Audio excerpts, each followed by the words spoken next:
Ah, mais nous formons une exception. Nous survivons dans un monde en mutation, en déliquescence, qui n'a pas de point d'appui fixe, qui n'en a plus, de référence certaine, et nous osons affirmer l'existence d'une vérité. Nous cherchons le royaume de Dieu et sa justice, sa justesse, ce qui est juste. Et nous sommes dans un monde, nous le savons surtout ces jours-ci, où la justesse n'est plus une vertu très évidente.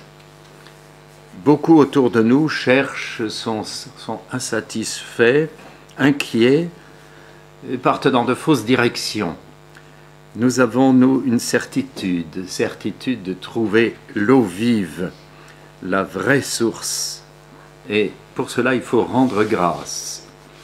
Nous avons invoqué Marie à l'instant. Marie, oui, et avec elle, rendre grâce. Oui. Saint-Martin, que nous fêtions hier, devrait être un peu notre modèle.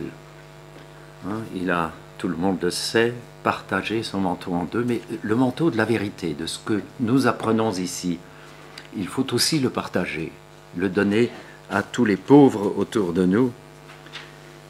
Et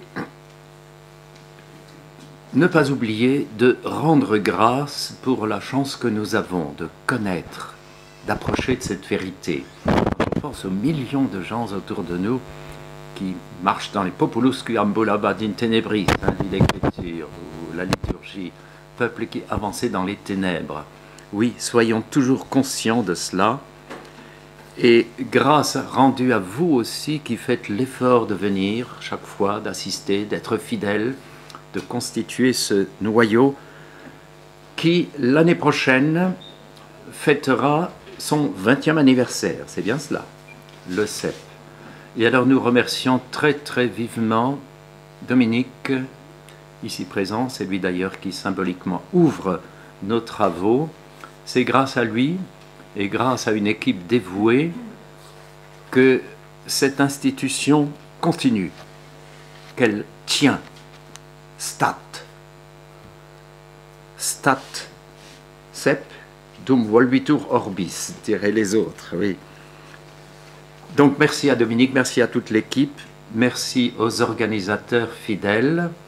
Et maintenant, avec un tout petit peu de retard, nous écoutons la communication de Dominique Tassot, qu'on ne présente plus, qui d'emblée nous introduit dans le thème de ce colloque, avec la pertinence scientifique de l'écriture.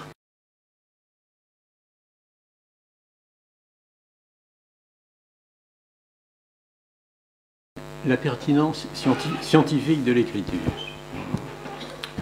Jésus disait aux Sadducéens, « Vous êtes dans l'erreur parce que vous méconnaissez les Écritures et la puissance de Dieu. » Alors ce reproche qu'il leur fait de méconnaître les Écritures et la puissance de Dieu, et d'une certaine façon c'est la même chose, enfin, l'un conduit à l'autre et l'autre à l'un. C'est l'exemple de la rumination du lièvre, alors j'en ai déjà parlé ici, mais enfin, c'est quand même intéressant d'y revenir parce que c'est vraiment un exemple caractéristique. C'est-à-dire pendant plus de 2 siècles, on a considéré que le lièvre ne pouvait pas être un ruminant puisqu'il n'avait pas l'estomac conçu de la même façon que les humains, qui étaient considérés comme le prototype des ruminants. Alors c'est intéressant, pourquoi? C'est parce que s'il y a une science dans laquelle la part d'interprétation est relativement faible, c'est bien l'anatomie.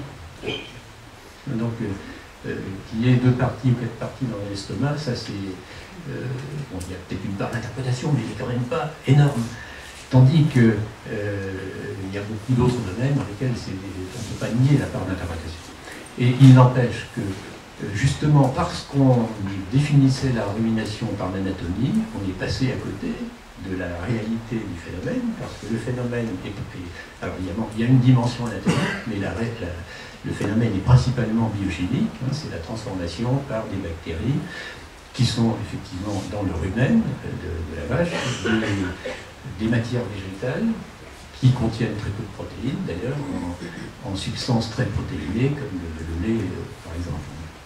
Alors, il se trouve que la vache rumine, et que le lièvre rumine, et qu'un grand nombre d'animaux, y compris un oiseau comme le Brésil, qui est un oiseau d'Amérique latine, sont des ruminants, c'est-à-dire que l'assimilation dans la bol alimentaire se fait à deux reprises. Donc il y a une première, on commence par traverser l'estomac, avec une station justement dans une poche annexe où se produit le travail bactérien et la transformation bactérienne, et puis le bol alimentaire repasse par l'œsophage et les intestins et finit par sortir dans la nature. Alors simplement, le lièvre, le lapin, enfin un certain nombre d'animaux, pour la remontée du bol alimentaire, et qui est parce que le mot ruminant dans la Bible, hein, c'est pas un substantif, hein, c'est le fait de faire remonter le bol alimentaire, qui est décrit par la Bible. Donc cette remontée du bol alimentaire, dans la vache, elle se fait, elle est interne, elle se fait par l'œsophage, donc on remonte dans la bouche par l'œsophage, et dans le cas du lièvre et du lapin, elle est externe, c'est-à-dire qu'elle se fait par la récupération par l'animal de nuit. Alors évidemment, c'est là où il y avait l'observation de nuit est plus facile aujourd'hui qu'elle n'a été à certaines époques, mais il y avait donc la récupération de nuit par la bouche à l'anus des sécotrophes, qui sont des petites boules brillantes, qui sont de nouveau assimilées et qui terminent le transit habituel du bol alimentaire. Donc il ne fait de doute aujourd'hui pour aucun naturaliste que le lièvre ou le lapin sont des ruminants, mais il n'empêche que pendant plus de 2 siècles, ça a été l'exemple classique donné d'erreurs scientifiques dans la Bible. Donc c'est à ce point, par exemple, que le père Lagrange, encore lui, disait « Je crois que personne n'est disposé à soutenir que la Bible a rangé en toute exactitude le lièvre parmi les ruminants. Ou que si le lièvre ne rumine pas, c'est donc un autre animal que veut désigner la Bible. » Effectivement, là on voit bien la difficulté. Alors la difficulté était d'autant plus grande pour Lagrange que il fallait montrer face aux rationalistes, si vous voulez, que la foi était rationnelle. Donc, il était dans un contexte intellectuel qui n'est pas le contexte actuel, si vous, qui était beaucoup moins pacifique, je dirais, qu'aujourd'hui. Et donc on comprend très bien qu'il ait fait cette approche de la scientificité apparente de la démarche, de la nécessité de montrer que l'exégète catholique était avec une approche parfaitement rationnelle des choses, accepter la réalité dans toutes ses dimensions, etc. Il faisait à la science toute la part qu'elle mérite. Mais malgré tout, je pense qu'il est allé un petit peu trop loin, évidemment, dans ses concessions. Alors,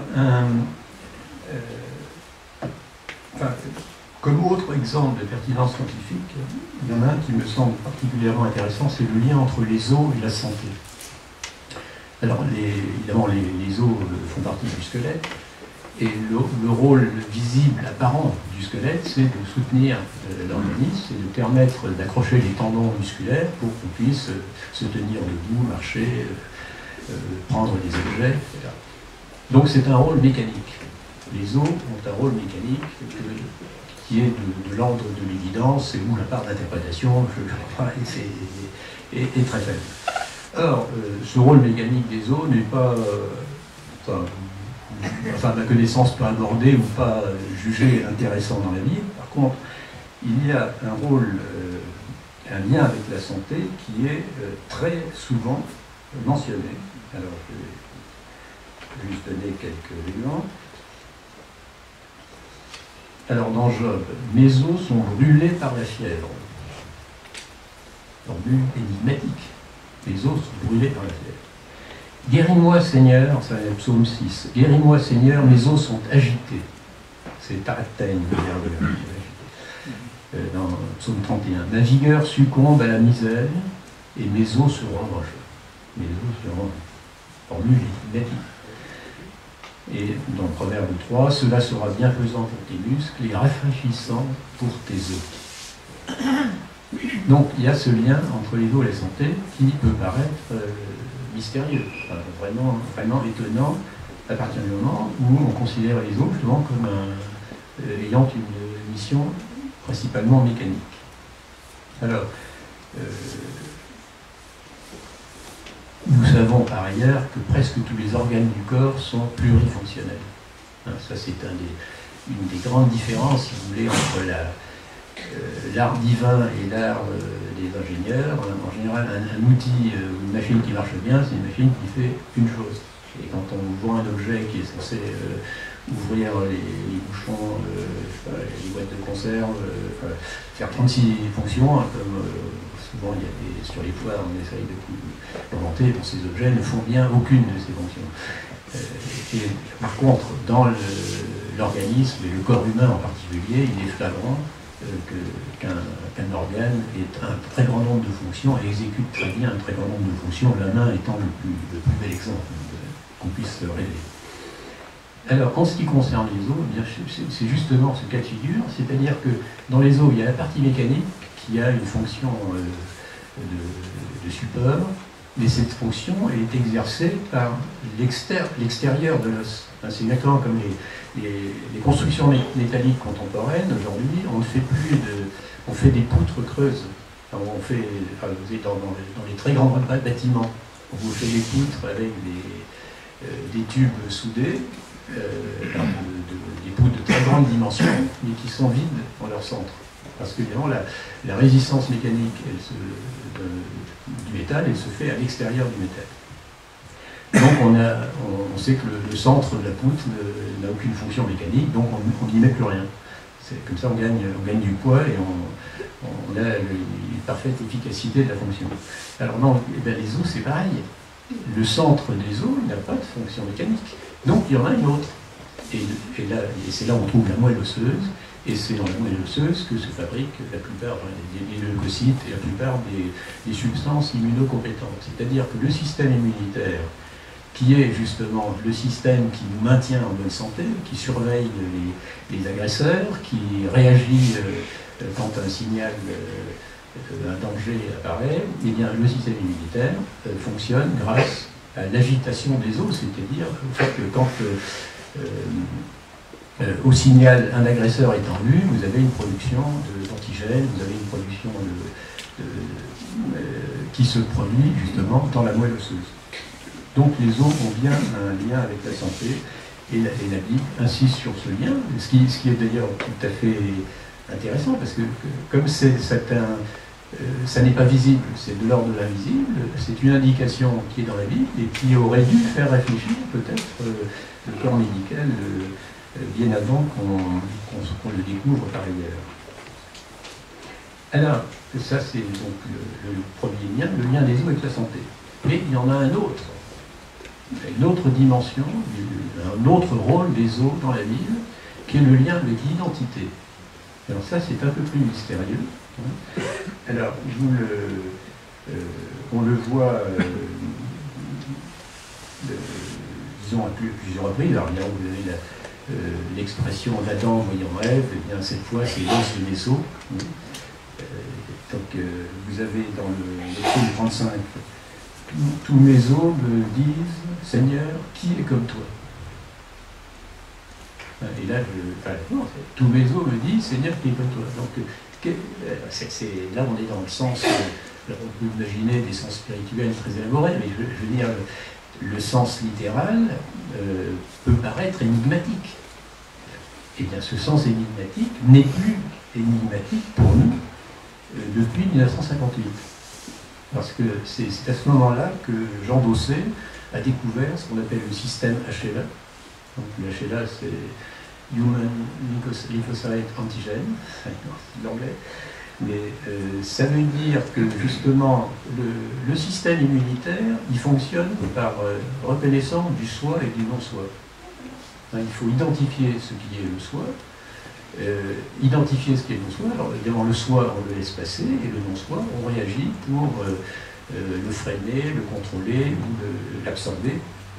Et c'est donc le système HLA qui est chargé de cette mission d'identité, et ce système HLA, évidemment, qui fait partie du système immunitaire, se situe dans la moelle osseuse.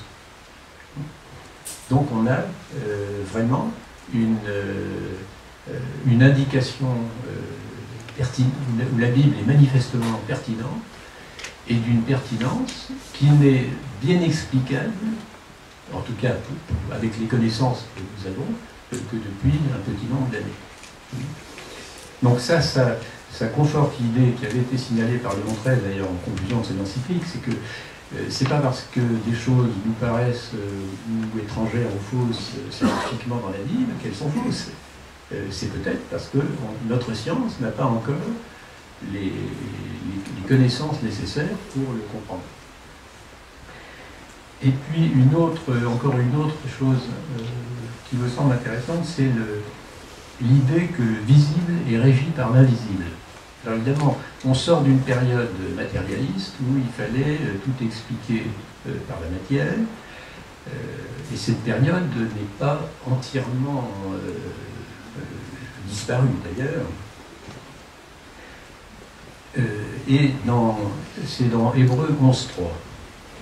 Alors, Saint Paul dit, c'est par la foi que nous reconnaissons que le monde a été formé par la parole de Dieu, donc le monde qui est notamment matériel, pas que matériel, mais qui est en partie matériel, façonné par la parole de Dieu, qui est la parole qui est par elle-même immatérielle.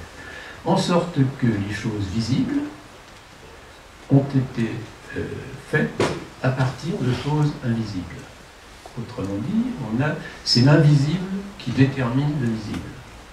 Donc c'est une prise de position qui est rigoureusement opposée à la démarche matérialiste, qui est quand même classique dans bien des domaines de la science. Alors, malgré tout, la science moderne est tombée sur la notion d'information. Et aujourd'hui, le concept d'information, on l'utilise bien sûr dans beaucoup de domaines, en particulier dans l'informatique, mais ça s'utilise même en physique, c'est-à-dire on en vient à se dire qu'au fond, la matière, on ne sait pas ce que c'est, et la matière, avec la théorie atomique, il n'y a plus rien, puisque c'est du vide. Il y a des particules qui se promènent, mais on ne sait pas lesquelles. Il y en a qui la durée de vie, on dit, est 1 millième de seconde. Alors, qu'est-ce que c'est que ces choses qui devraient être la matière? Et puis, par contre, l'information, là, on a dû structurer, il y a quelque chose qu'on sait décrire. C'est quelque chose, l'information est par nature quelque chose qui n'est pas visible et qui n'est pas matériel. Donc on voit que le monde visible est régi par de l'information qui est de l'ordre de l'invisible, donc ça donne raison, si vous voulez, à la phrase de Saint Paul. Enfin, ça lui donne un sens matériel, alors qui n'est pas forcément le seul sens possible de ce verset. Il s'agit de... il ne faut pas prétendre qu'on a épuisé le sens d'un verset parce qu'on a trouvé une interprétation qui est séduisante. C'est pas du tout... surtout quand on est dans le sens, on essaye de décrypter un sens littéral. Mais ce rôle de l'immatériel sur l'immatériel, alors on le retrouve dans la Bible, d'ailleurs, à propos de l'influence du psychisme sur les maladies. Bon, alors évidemment, ça c'est pas une découverte, puisque vous savez, les anciens, on disait mens sana in corpore sano, donc ce lien entre le psychisme et la maladie est connu depuis longtemps, mais il a été très longtemps oublié également. C'est-à-dire que un grand nombre de médecins aujourd'hui vous soignent comme si vous étiez quelque chose d'absolument indépendant du psychisme. D'ailleurs, on fait l'analyse, il vous manque ceci, donc je vous donne cela. Donc ça, c'est une approche complètement matérialiste de la médecine et qui est l'approche, à mon sens, dominante. Et d'autant plus dominante que les processus de la sécurité sociale imposent aux médecins de pratiquer cette approche. Donc bon, alors ça, c'est un grave problème de société qui n'est pas le sujet dont nous nous occupons aujourd'hui, mais qui montre bien aussi que quand on s'écarte des idées directrices de la Bible, eh bien, il y a des conséquences fâcheuses. Or, Vous avez dans Proverbe 17, esprit déprimé dessèche les eaux. Donc, alors bien, quand on sait le lien entre les eaux et la santé, on voit bien que là, c'est une façon de dire que le moral a une incidence directe sur la santé. Il n'y a pas de paix, à psaume 37, il n'y a pas de paix dans mes eaux à cause de mon péché. Donc, vous voyez, le péché, une notion immatérielle, a une incidence matérielle. Donc, on est toujours dans cette idée que l'immatériel est en fait l'élément recteur du matériel. Et comme dernier exemple, je donnerais, ce sont les maladies des gens qui s'adonnent à des activités contre nature. Alors ça, c'est spécialement dans Romains, où saint Paul s'adresse à une perversion qui était, semble-t-il, assez fréquente dans les milieux de l'époque, et il dit de ces gens qu'ils reçoivent dans une mutuelle dégradation le juste salaire de leur égarement. Donc ça veut dire qu'il y a des conséquences pathologiques, des dérangements mentaux, immatériels qu'ils ont. Alors, vous me direz qu'on a retiré l'homosexualité de la liste des pathologies psychiques, mais on l'a fait tout récemment, c'est dans les années 70, mais pendant très longtemps, c'était considéré comme un égarement, justement, selon le mot de saint Paul. Donc, alors nous avons vu sur ces quelques exemples, et il y en aurait beaucoup d'autres, on trouve ponctuellement des indications pertinentes dans la Bible, et pertinentes scientifiquement. Alors qu'on pourrait se dire, voilà, la conférence peut s'achever, on a démontré la pertinence scientifique de la Bible, mais il y a en fait beaucoup plus. Il y a le fait que la vision biblique du monde a donné le cadre interprétatif dont la science a besoin. C'est-à-dire que d'une certaine façon, s'il n'y avait pas la vision biblique du monde, ce que nous appelons la science, qui est justement une science qui est née en Europe, parce que c'était le point de confluence, si vous voulez, entre la science grecque, la sagesse grecque, la logique grecque. Donc et je ne veux pas dire par là que les Grecs sont les auteurs de ce que nous appelons le savoir grec. Je pense que ça remonte avant. Mais enfin, nous l'avons reçu, nous, les Grecs, donc il faut le reconnaître, cette transmission. Et d'un côté, et d'autre part, la vision biblique du monde, dans lequel nous avons une création par un être intelligent qui sait ce qu'il fait. Et cette idée de création, ce concept de création, est vraiment le concept fondateur de la science moderne. Et ça permet de voir, par exemple, vous avez une exclamation très connue d'Einstein qui dit ce qui est le plus incompréhensible, c'est que le monde soit compréhensible. Ça montre à quel point Einstein, qui pourtant était juif de naissance, était complètement sorti de la vision biblique du monde. La vision biblique du monde, c'est Dieu a tout créé avec nombre, poids et mesure. Donc il y a un ordre général, et comme cet ordre découle d'un être intelligent, comme nous sommes créés à l'image, d'une certaine façon, de cet être intelligent, rien n'est plus normal, rien n'est plus compréhensible que nous soyons capables, dans une certaine mesure, d'accéder à la compréhension de cet ordre, d'accéder à la connaissance des lois de cet ordre. Mais évidemment, cette idée qu'il y a des lois dans la nature, que nous sommes capables de les déceler dans une certaine mesure, donc que la nature n'est pas arbitraire, qu'il y a des régularités. Alors, en général, si vous voulez, un caillou tombe, mais dans un univers arbitraire, un caillou peut tomber un jour et le lendemain monter vers le ciel. Eh bien non, l'univers que nous connaissons est un univers dans lequel il y a des régularités, et donc un univers dans lequel la science est possible. Alors, elle est possible parce que c'est une intelligence, donc une raison, donc un être sachant ce qu'il fait, sachant pourquoi il fait ce qu'il fait, qui a créé. Et elle est intelligente également parce que le 7e jour, Dieu s'est reposé. Ça, c'est un point fondamental. du point de vue de la science. C'est-à-dire que on a les 6 jours de la création, et puis à un moment donné, Dieu cesse de créer.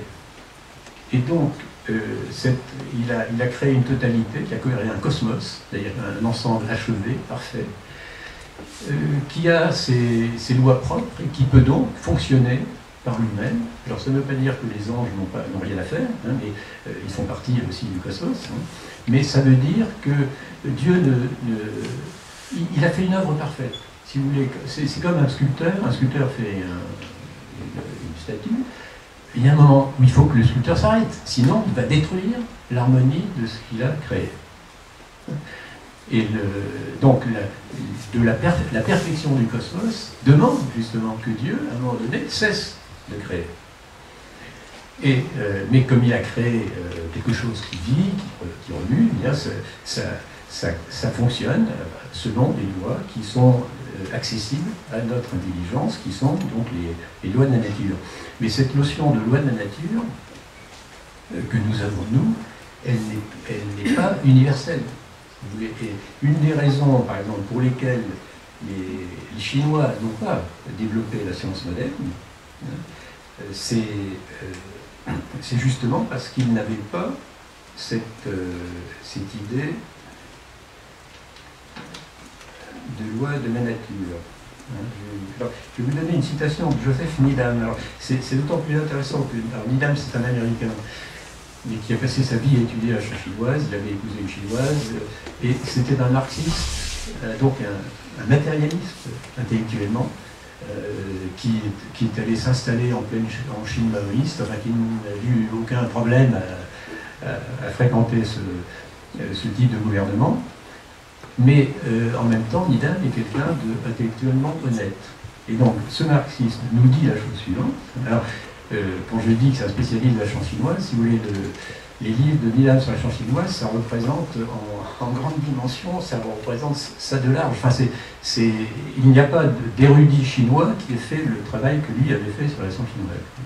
Donc c'est vraiment un très bon connaisseur du sujet, et il dit: l'idée d'une puissance créatrice fit si nettement défaut que cela rendit impossible le développement d'une doctrine des lois données dès le commencement par un législateur céleste et s'appliquant à la nature non humaine. Autrement dit, les Chinois sont des gens très intelligents. Ils avaient, au Moyen-Âge, ils avaient un niveau technologique tout à fait comparable à notre niveau technologique, avec certaines inventions qui leur sont propres, certaines, et puis quand même des liens entre l'Est et l'Ouest. La route de la soie a fonctionné pendant plus de 1000 ans.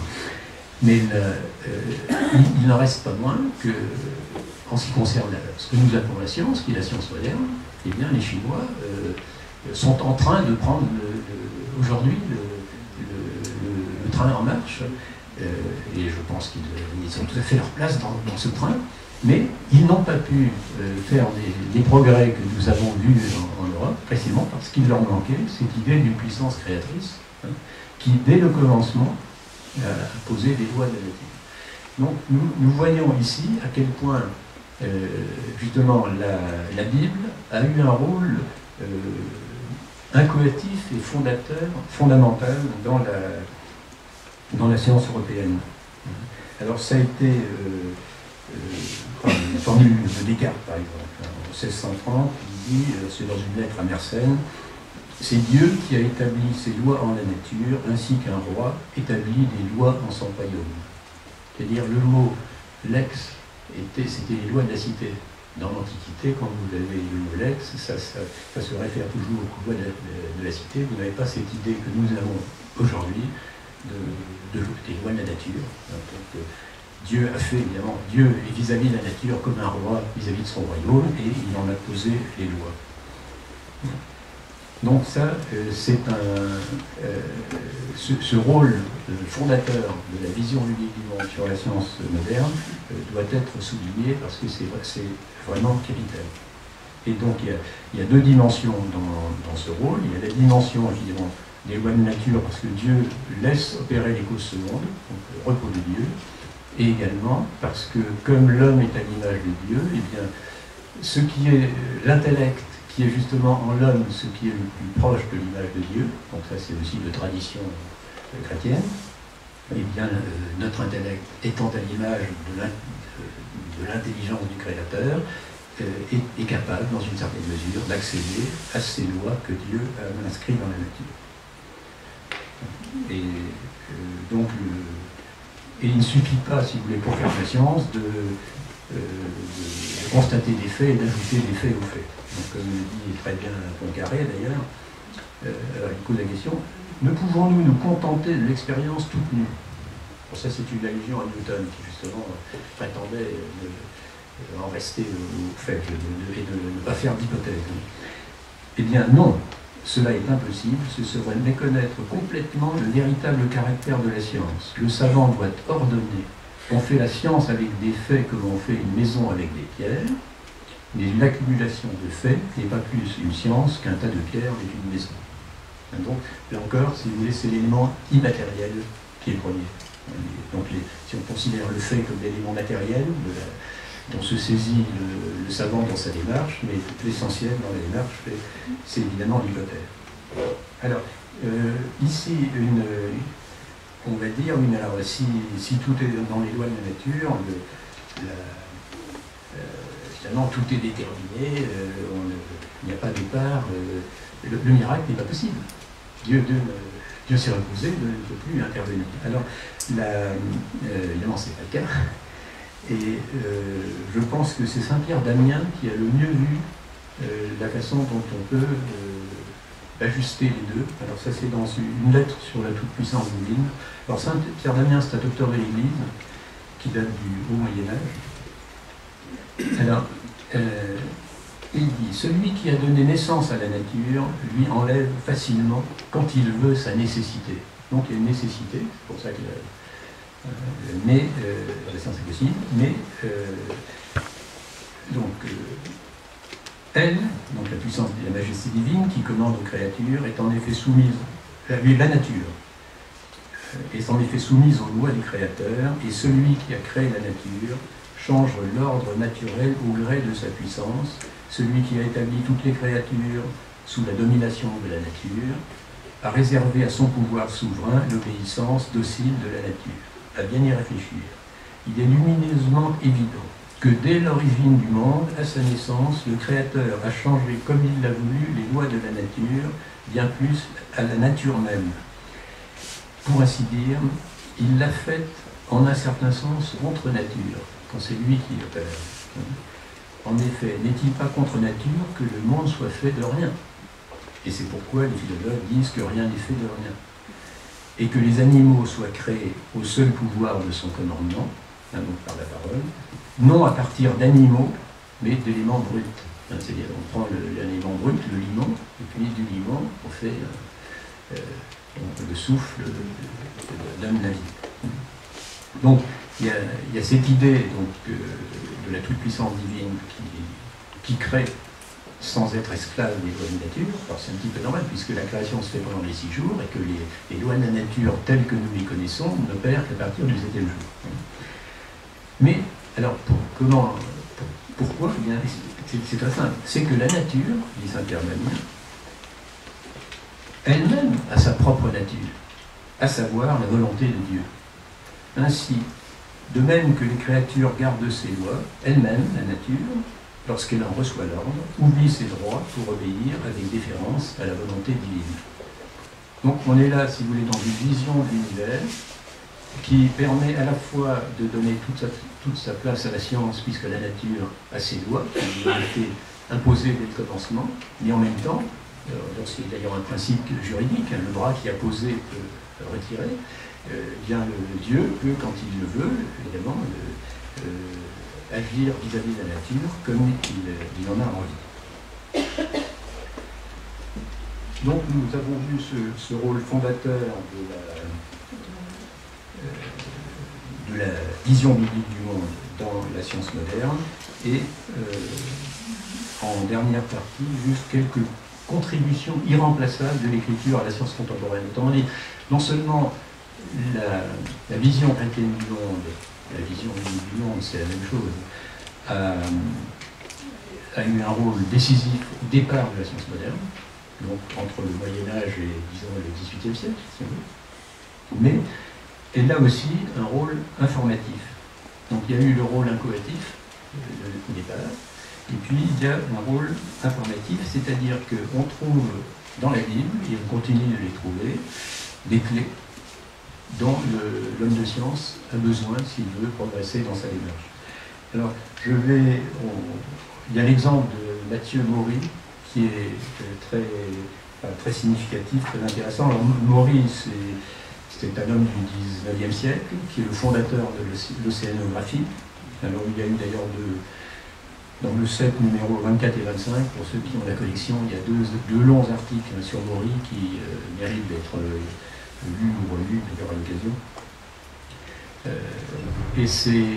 Alors, bon, les accidents de la vie ont fait qu'il ne pouvait plus. C'était un officier de marine américain, il ne pouvait plus naviguer, donc il est resté dans les locaux de l'amirauté à archiver, si vous voulez, toutes les cartes et tous les relevés bathymétriques de vent, de courant que les navires lui amenaient à chaque retour d'expédition.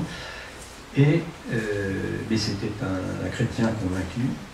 Et un jour, en lisant le psaume 8, il est tombé sur ce verset: « Tu as établi l'homme sur l'œuvre de tes mains, tout fut mis par toi sous ses pieds, oiseaux du ciel et poissons de la mer parcourant les sentiers des eaux. » Poissons de la mer parcourant les sentiers des eaux.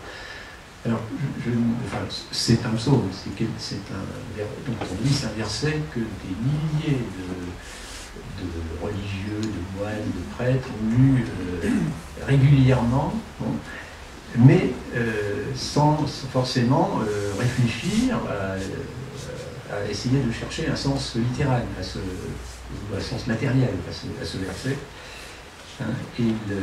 Par contre, dans l'esprit de Mathieu Maury, il y a eu une illumination, et c'est de ce paragraphe, les sentiers des eaux dans la mer, parcourus par les poissons. Donc il a eu l'intuition qui a donné naissance à la connaissance des grands courants océaniques, c'est le Gulf Stream, le courant de la Botte, etc.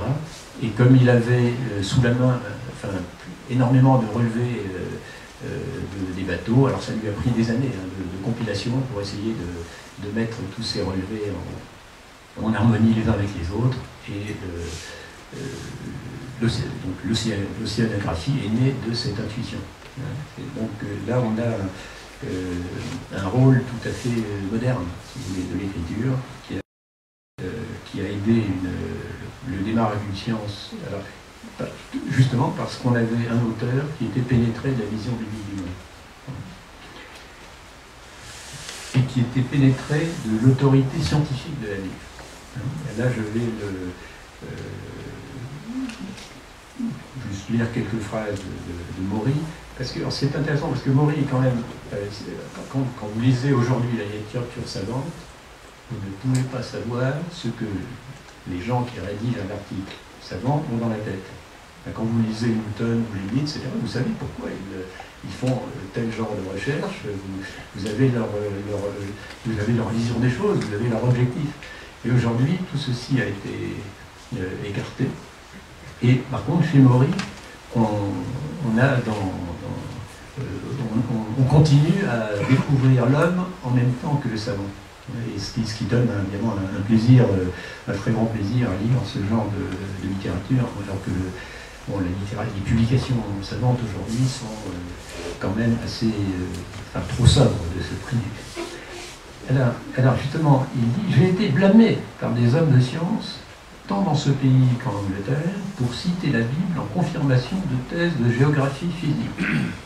La Bible, disent-ils, n'a pas été écrite à des fins scientifiques, et n'a par conséquent aucune autorité en matière de science. Je vous demande bien pardon. La Bible fait autorité dans toutes les matières qu'elle touche. Que diriez-vous de l'historien qui refuserait de consulter les récits historiques de la Bible sous prétexte que la Bible n'a pas été écrite pour les besoins de l'histoire?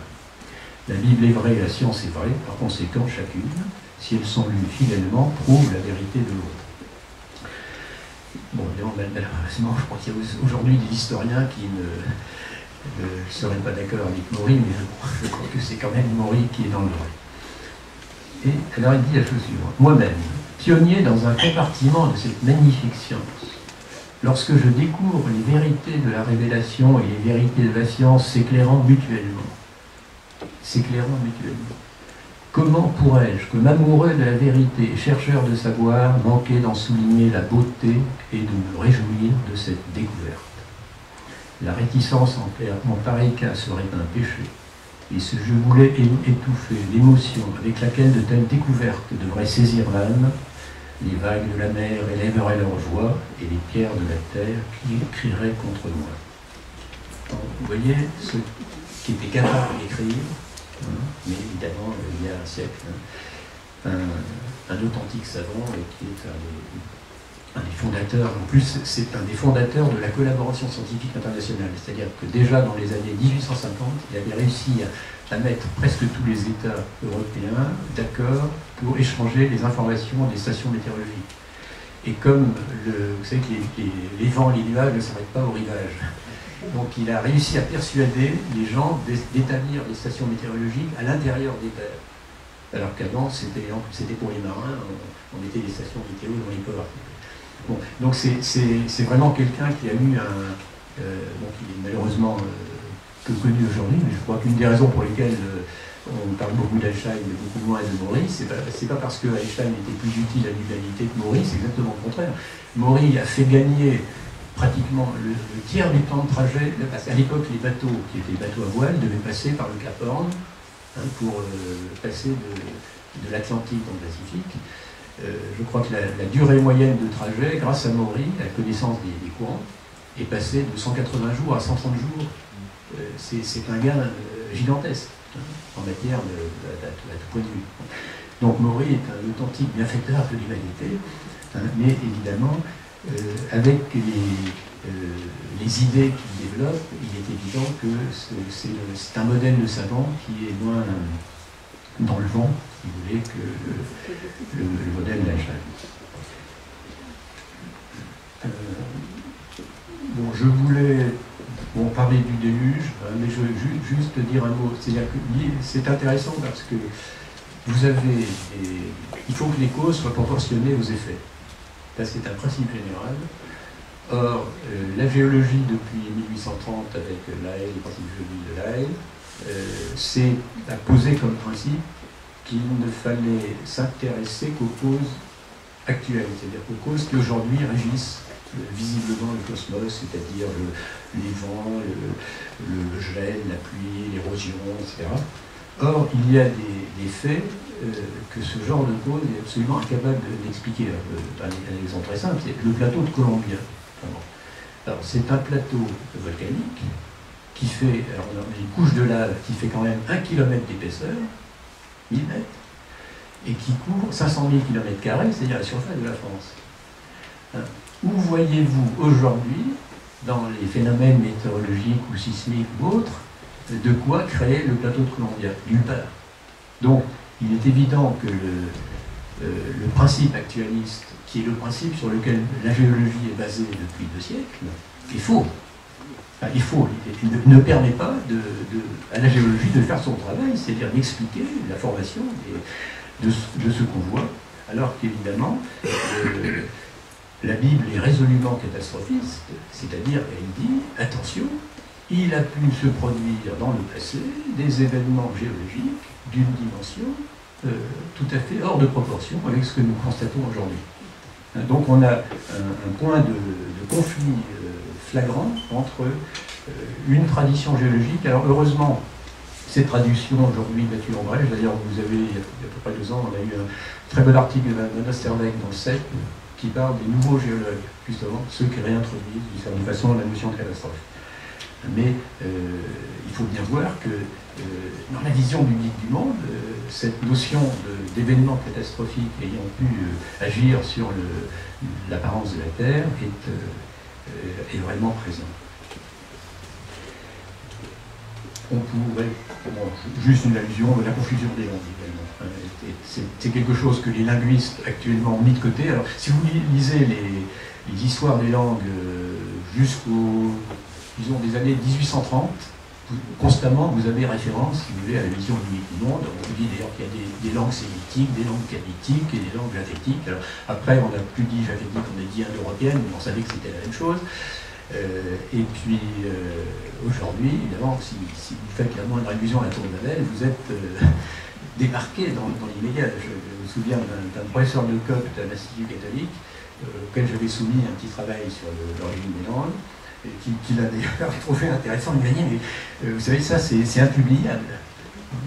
Parce qu'évidemment, la vision du monde, biblique du monde, aujourd'hui, n'est pas reçue. C'est-à-dire, alors, pourquoi est-ce que les gens se sentent mal à l'aise quand on parle de la Bible, quand on parle d'une pertinence scientifique de la Bible? Bon, ça c'est une question qu'on peut peut-être aborder justement dans le cadre de la conclusion à laquelle nous arrivons, parce que il y a des clés dans la Bible, et ces clés sont indispensables à la science.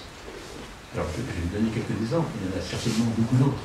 C'est-à-dire, il y a beaucoup de progrès que la science pourrait faire si on voulait bien accueillir ces clés. Alors, non, ça n'est pas monsieur tout le monde, on ne demande pas monsieur tout le monde, quand il y a la Bible, de vouloir faire de la science, c'est pas ça.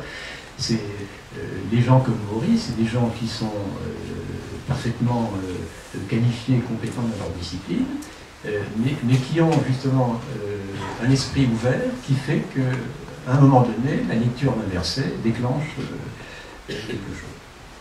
Or, aujourd'hui, dans une certaine mesure, on peut se demander si l'hostilité de beaucoup de scientifiques vis-à-vis de la Bible n'est pas quelque chose qui montre que la science est en train de se tarir. C'est-à-dire que d'une façon, la science est en train de scier la branche qui l'a portée. Et si on n'est pas en train de passer d'une science bienfaitrice de l'humanité à une espèce de fée caradosse dont les productions n'auront pas du tout, ou n'ont pas du tout les mêmes effets que ceux que nous ont valu la fée électricité et la découverte du croix océanique. Donc, à titre de conclusion, je dirais, donc nous avons vu que la véracité scientifique de la Bible est de l'ordre du fait constatable. Mais surtout que la Bible, depuis le Moyen-Âge, y compris le Moyen-Âge, a joué un rôle décisif dans l'apparition et le développement de la science moderne. Science en réalité européenne, puis diffusée mondialement, si bien qu'on parle désormais volontiers de la science, avec l'article défini, la science. Cette pertinence scientifique ne rabaisse pas la Bible au rang d'un manuel de scientifique. Outre qu'elle contient des vérités de tous ordres, et pas seulement scientifiques, la Bible les exprime en langage usuel, ce qui est d'ailleurs un exploit. De là, la différence entre l'attitude du savant chrétien et celle du sultan Omar, vous connaissez l'anecdote, avant d'incendier la bibliothèque d'Alexandrie en 641. Donc le sultan est supposé avoir dit, mais si ces ouvrages de la bibliothèque d'Alexandrie sont conformes au Coran, ils sont inutiles. S'ils lui sont contraires, ils sont impies et dangereux. Dans l'un et l'autre cas, on doit les brûler. Alors, sa décision a été très utile parce qu'on a pu faire fonctionner les termes d'Alexandrie pendant plusieurs mois. Si vous voulez, rendre blanc les manuscrits de la bibliothèque d'Alexandrie. Mais évidemment, donc c'était les contemporains s'en sont félicités. Dans la postérité, on a jugé autrement. Mais et ça c'est important parce que ça permet aussi de comprendre. Vous avez aujourd'hui, une organisation des pays islamiques qui fédère à peu près 2 milliards d'habitants. C'est un ensemble très important. Et dans cet ensemble, il y a des pays qui ont énormément d'argent, qui ont des moyens de faire de la science. Or, là, il y aura un prochain article d'ailleurs à ce sujet. Alors, si on regarde la contribution de cet ensemble de pays aux publications scientifiques et encore plus au dépôt de brevets, elle est infime, absolument infime. Donc, ce n'est pas une question d'argent, ce n'est pas une question d'intelligence, il y a des gens intelligents partout. Donc, il y a bien, je pense, quelque chose qui montre, un petit peu comme on l'a dit tout à l'heure, entre la Chine et l'Europe médiévale, Eh bien, il y a encore aujourd'hui, si vous voulez, entre l'organisation des États islamiques et la plupart des autres États, une inégalité flagrante dans la productivité scientifique, et ça, on peut effectivement trouver la cause dans une religion qui n'est pas favorable à la recherche scientifique. Or, aujourd'hui, l'Occident est en train de sortir de la civilisation qui le portait depuis 1000 ans. Et la vision biblique du monde est battue en brèche et peu à peu remplacée par une vision prétendument scientifique du monde, qui, de différentes façons, alors athéisme, laïcisme, matérialisme, kantisme, positivisme, anticléricalisme, etc., se détourne et se détache de l'écriture. Est-ce un prétexte commode pour se libérer du décalogue? Ce que je pense. Est-ce une volonté démiurgique de recréer le monde sans avoir à en saluer l'auteur? Est-ce tout simplement une victoire provisoire de l'adversaire, avec un grand A, contre le plan de Dieu sur l'humanité, point d'interrogation, sans vouloir ici trancher? Il est cependant permis de faire un pronostic. Autant la science issue de la vision biblique du monde a débouché sur un progrès technique véritable, libérant l'homme de multiples tâches serviles et provoquant un développement assez général des sociétés, et ce au cours des 2 derniers siècles, si on peut dire, et peut-être un peu plus, autant les orientations prises aujourd'hui par les budgets de recherche risquent de promouvoir de toutes autres applications et de tarir les découvertes fondamentales. L'esprit souffle où il veut. Et ça, ce tarissement des découvertes fondamentales, il est flagrant. Il y a beaucoup de travaux de sciences appliquées, les Ampère, Newton et compagnie, on en recule. Il n'est pas dit que le Créateur laissera défigurer son œuvre par les substances chimiques ou les manipulations du génome, et surtout par des législations qui veulent détruire les lois qu'il a dès l'origine posées au tréfonds des consciences. Qu'est-ce que l'homme, il a dit, pour que tu te souviennes de lui? C'est le psalmiste. Comme est grande donc cette citation, comme est grande cette créature à ton image, dont tu as dit, quand bien même une mère oublierait son nourrisson, moi je ne t'oublierai pas. Puis la science peut se détourner de sa source. Alors nous la verrons se tarir, et ce sera aux yeux de tous une autre mais terrible démonstration de la pertinence scientifique de l'écriture.